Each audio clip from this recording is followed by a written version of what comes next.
Hey guys, Rob Flux here from Property Developer Network, coming to you for another Real Deal in the Field. And in just a moment, we're going to be talking to Scott Fixter, one of my former students, as we're out on the ground at his site here in Geebung, where he's done a 1:2 subdivision as his very first deal. And we're going to learn all the good, the bad and the ugly of what's happening whilst it's underway. So hang around and we'll talk to you soon. Hey guys, how's it going? So, mate, first deal, nerves of steel taking this on. I'm privy to being front row seat with all of this happening with you, but tell me a little bit about how you found the site and the opportunity that you found that other people had missed on this particular deal. Okay, so I actually found this one through a letter drop, and funnily enough it was a letter drop in a different suburb. But when I met this owner, he actually, we didn't come to an arrangement on that particular property, but he said he had another couple of properties side by side to have a look at, so, and that happened to be this one. And that was actually prior to them trying to put it on market. And yeah, we came to an arrangement where after they couldn't get the sale they wanted on market, they came back to me, and yeah, we come to a good price. So any particular circumstances that you negotiated that made them go with you over and above, I guess, what they were not able to get at market? I think I was just able to meet what they were asking, whereas the market wasn't able to meet that. And like you said, with the opportunity I saw, I think a lot of people were looking at this as a pure, well, I think a lot of developers particularly looking at it as pure land, 2-lot subdivision, sell off the land, whereas I saw an opportunity to be able to retain the house by just swiveling it around and being able to take advantage of that uplift. So when he says swivel it around, folks, what he really means is picking it up and spinning it and then putting it back down again, because a house, when it's facing the street, can be quite wide, but sometimes the depth of it is quite shallow, and just by spinning that angle, we're going to see that in a couple of moments as to how that physically played out. But by being able to keep the house with the intrinsic value, got an uplift in the sale of the finished product, which then made the deal profitable. I know several people that were looking at this particular site and they didn't see the opportunity that you did, mate. So what was the point of difference that made you see that over others? I think just having obviously done your course and being open to that kind of outside the box thinking, like what can you find out, what other options can you make out of this particular site. If you know that one option doesn't work, then there's always a couple of other little things you can look at. There's always many ways to do the same deal, absolutely. So now what we can see just slightly behind us over there, that is the house that has been spun, and more importantly, what's over my shoulder is an under contract sale. Now, timeline for the project, you predicted about 6 months for this, yes? Yes. And so titles on the new property not yet even in place? Not yet. Not yet in place. He's already sold the land. Yep. So tell us about what you bought it for. Yep, so $626,000. $626 we bought it for. What did the land sell for? $516. $516, so that's pretty close to... and then what are we projecting the house going to sell for? About $670. So $670 when we bought it for $626. Yeah. And so after we do all the transaction costs and our development costs and that sort of thing, you're going to walk away with how much hard cash out of that? It's sitting at around the $130,000. $130,000 in 6 months, which is not a bad return on investment. And because it's a 6-month project, I know that a lot of people out there look for this mythical 20% return on a project, but one of the things that I like teaching you guys is to say time is actually a critical element in this. And so when we look at the percentage return as a percentage of time, you're getting how much percentage return on your deal? It's approximately 24-25%. 25% in a 12-month period if we do the 12-month profit on cost type analysis. So getting better than his 20% return when you factor in your time element, and more importantly, getting 130 odd K cash out of the deal. So this is the front of the property. We can see that the house has already been spun. We're just going to reset the camera, go into have a look at the property, and show you exactly what Scott's done in order to achieve this wonderful outcome. See you in 2 secs, guys. Okay, here we are outside of what used to be the front of the house and is now actually the side of the house. And if we just step back a little bit, you can see what used to be the front of the house has got quite a wide facade. That used to have the street frontage, and what Scott was able to identify was the fact that that was consuming so much space, and yet the house was actually quite shallow.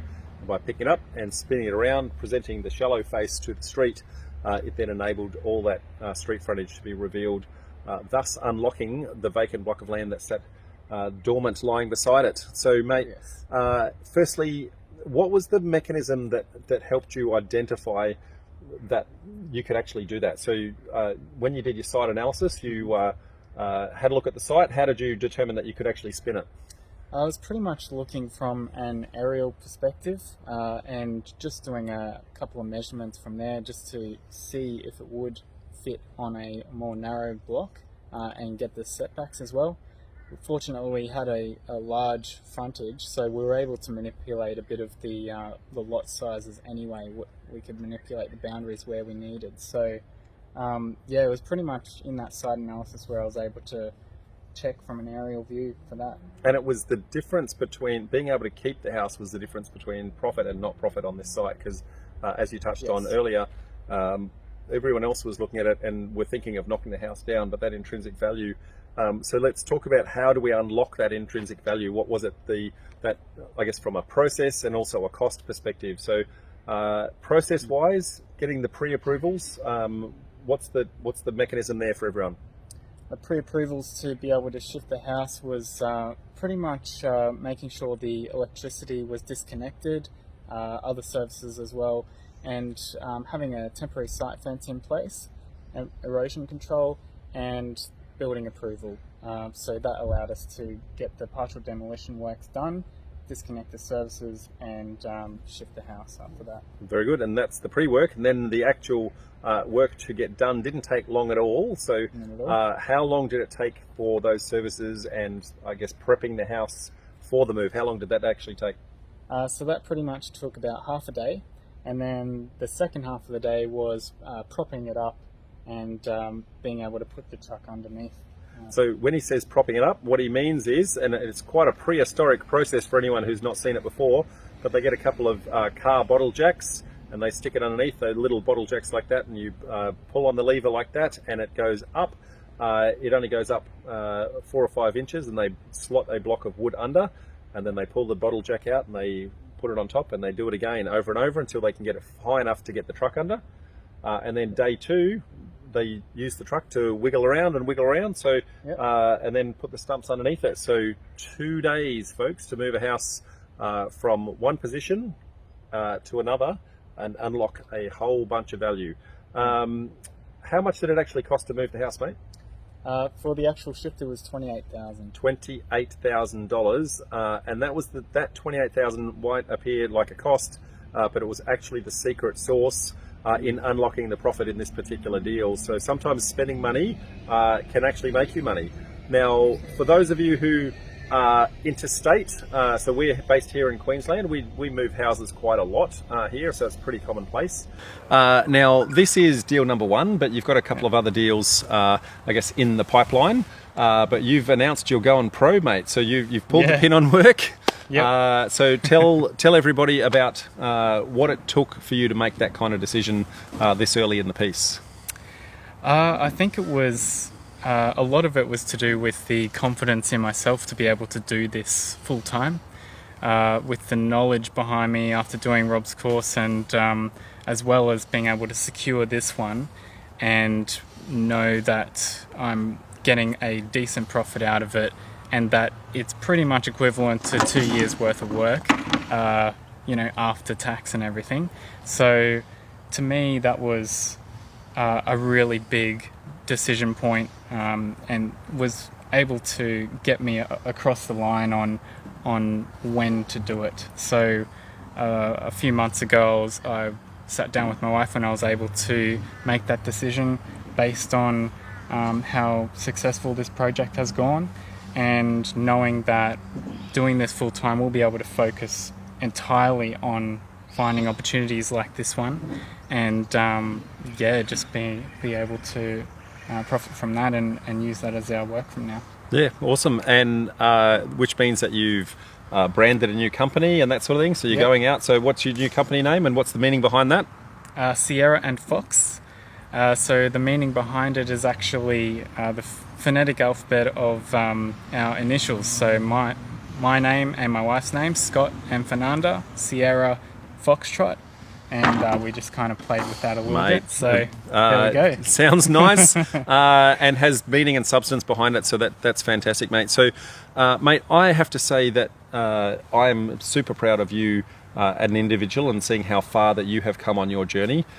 We met, I guess, quite some time ago, and you were this very quiet, little reserved person who didn't really come out of his shell, mate. And you are you're out there roaring now like a lion and punching well above your weight, and getting stuff done. So so super proud of you. Is there any parting words of wisdom that you want to give our friends as to whether they've started out, they're not yet starting, anything that you want to give them for them to walk away as a takeaway?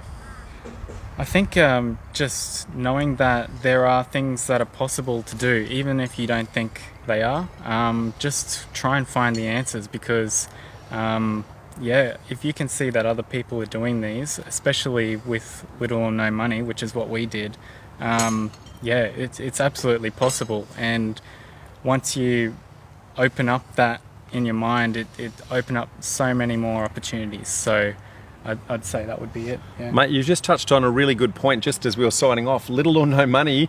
A lot of people in our network have little or no money.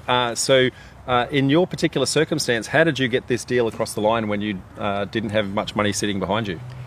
So we put in a little bit ourselves, probably, I think it was 2.5%. How much cash? $20,000. $20,000 he put in. Yes, and the rest we used our own serviceability. So my wife and I's serviceability, and then for the development costs themselves, we were able to get some investors on board. And be able to pay them their percent interest as agreed, and yeah. So 20,000 in, and how much cash return? 130. That's not a bad return. So little to no money down, guys. Can be done. You've got proof here with Scott doing it, mate. Super proud. And for anyone else out there, we're doing these real deals in the field, all out and about, I guess, across the eastern seaboard. So stay tuned for our next one, and you'll learn a little bit more. And I can't wait to see the full deal when we present this at one of our upcoming meetups once you've got the cash in the bank. Till then, bye for now, folks. Thank you. See you.